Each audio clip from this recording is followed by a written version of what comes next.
Negara kita ini pinter, nggak bisa ngelacak koruptor, tapi jago banget untuk ngawasin rekening rakyat yang diem doang.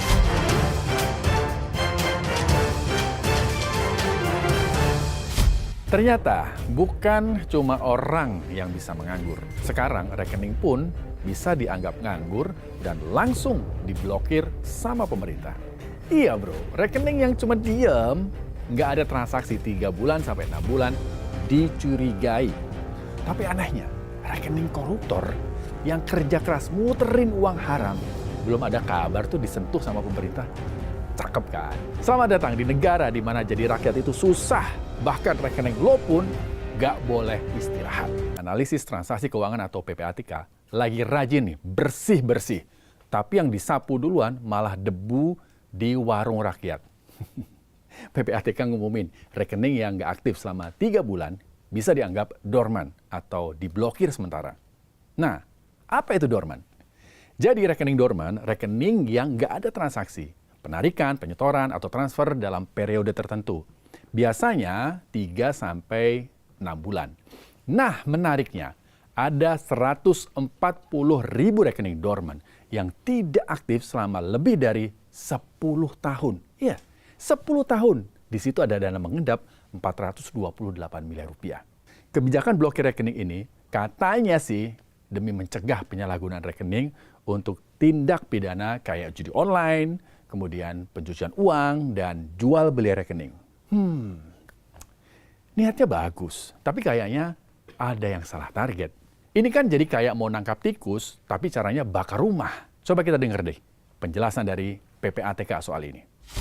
Negara hadir untuk melindungi kepentingan masyarakat, melindungi kepentingan nasabah, agar rekening yang tidak aktif selama beberapa waktu itu tidak digunakan untuk tindak pidana, tidak digunakan untuk transaksi narkoba, tidak digunakan untuk menampung uang hasil judi online dan seterusnya. Oke, terus siapa yang terdampak? Ya rakyat biasa dong pastinya. Yang buka rekening cuma buat nabung untuk lebaran. Kemudian mereka-mereka yang emang niat nih punya rekening khusus buat dana darurat. Mereka juga yang punya rekeningnya khusus buat simpanan uang untuk anak sekolah. Ada juga pedagang kecil yang rekeningnya nggak dipakai 3 bulan karena sepi dagangannya. Terus tiba-tiba diblokir. Negara kita ini pinter, nggak bisa ngelacak koruptor. Tapi jago banget untuk ngawasin rekening rakyat yang diem doang. PPATK melakukan penghentian sementara transaksi rekening yang dikategorikan dorman. PPATK melakukan perlindungan rekening nasabah, tentunya agar hak dan kepentingan nasabah bisa terlindungi. Uang nasabah tetap aman dan 100% utuh. Tujuan utamanya adalah mendorong bank dan pemilik rekening untuk melakukan verifikasi ulang dan memastikan rekening serta hak kepentingan nasabah terlindungi serta tidak disalahgunakan untuk berbagai kejahatan. Ngomong-ngomong nih Pak, PPATK apa sudah blokir rekening 18 tersangka koruptor tata kelola minyak mentah Pertamina? Kok nggak ada kabarnya Pak? Kok yang disasar rekening rakyat jelata? Isu ini jadi rame banget di media sosial. Beragam tanggapannya, tapi umumnya banyak yang protes. Ya, gue sih bisa ngerti lah ya gimana kecewanya mereka yang rekeningnya keblokir. Lagi butuh-butuhnya, pas mau ambil duit di ATM, duit malah nggak keluar. Memang sih, secara nominal nggak akan berkurang. Tapi kebutuhan orang untuk keperluan bayar atau beli sesuatu itu kan kadang nggak bisa ditunda. Rekening nganggur 3 bulan diblokir pemerintah. Tanah nganggur 2 tahun disita pemerintah. Sementara banyak orang yang masih nganggur, pemerintah nggak peduli. Agak heran dengan kebijakan ini. Negara punya nyali besar buat blokir rekening rakyat. Tapi ciut kalau harus mengusik rekening orang penting.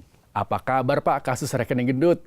Berani nggak PPATK blokir mereka yang dicurigai? Rekening kagak ada transaksinya dicurigain, giliran rekening-rekening koruptor kagak dicurigain. Kata gue emang ada lagu-lagu anjing. Katanya PPATK melakukan pemblokiran terhadap rekening pasif karena takut disalahgunakan. Ini permasalahan gini Pak, Bapak takut rakyat menyalahgunakan rekening atau sekarang PPATK sedang menyalahgunakan rekening rakyat? Bulu mata saya sampai rontok Pak ngomongin PPATK. Gini ya Pak ya, bisa nggak sih Bapak PPATK-nya itu berpikiran positif gitu ya? Bisa jadi orang tuh buka rekening dan tidak digunakan dulu karena dia hanya mau membuka rekeningnya dulu. Atau dia punya rekening yang hanya digunakan untuk menabung. Atau dia punya rekening yang memang digunakan untuk transaksi-transaksi besar. Contohnya, kayak orang habis jual rumah, terus mau naruh duitnya di mana? Naruh duitnya di bank. Di mana lagi Pak? Rakyat tuh udah percaya sama bank, tapi ini gara-gara begini kan jadinya repot Pak. Percaya sama bank tapi nggak percaya sama PPATK. Ujung-ujungnya ini kalau blokirannya dibuka, orang-orang manusia-manusia, rakyat-rakyat pada ngambilin duitnya lagi, ditaruh di berangkas Pak. Balik lagi ke zaman dulu pakai celengan ayam Pak. Sekarang sebelum pembukaan rekening harus ada deposito dulu ya, sebelum pembukaan rekening harus naruh duit dulu gitu ya, tergantung banknya naruh berapa gitu ya. Habis itu setelah udah taruh duitnya di bank ya, setiap bulan dipotong administrasi. Udah kita nabung di bank gitu kan, duit-duit kita sendiri kepotong admin, kepotong pajak apa segala macam, dibekuin pula. Kata saya Maya, aduh Pak, jangan banyak lagu-laguannya Pak. Kita rakyat ya, rakyat kagak bisa korupsi-korupsi kayak bapak-bapak di sono-sono, nggak bisa. Kita mah paling punya duit di ATM buat apaan sih? Hasil penjualan tanah, hasil jual emas, atau hasil penjualan rumah, atau cuman ya transfer-transfer aja untuk dana darurat atau untuk belanja, mana yang rekening belanja, mana rekening kebutuhan, mana rekening ini dan segala macamnya Pak. Kita mah kagak bisa korupsi kayak bapak. Apa yang mau dikorupsi Pak? Saya tanya dah. Lagi masa iya sih Pak PPATK nggak bisa bedain mana rekening yang mencurigakan karena ada aliran dana mencurigakan sama rekening-rekening rakyat yang memang digunakan untuk menabung? Masa PPATK nggak bisa sih Pak bedain Pak? Terus kemarin Bapak udah ngeblokir 140.000 rekening berjumlah 428 miliar. Dari sana hasilnya apa Pak? Ada yang mencurigakan nggak Pak? Kok nggak dibuka lagi Pak ke rakyat Pak? Berhenti sampai situ aja beritanya. PPATK memblokir 140.000 rekening bernilai 428 miliar. Dari situ Bapak nggak tahu kalau banyak rakyat yang menabung Pak. Bahkan Bapak lihat nggak beritanya Pak? Ada ya seorang perempuan gitu yang mau berobat tapi nggak bisa bayar pengobatannya Pak gara-gara apa? Rekeningnya dibekuin Pak. Bapak kalau begitu apa tidak menyusahkan rakyat Pak? Coba Bapak pikir lagi deh Pak. Tugas PPATK itu adalah melacak aliran dana yang mencurigakan, bukan memblokir rekening pasif. Tugas PPATK itu adalah mencari tahu rekening aliran dana yang mencurigakan, bukan malah memblokir rekening rakyat.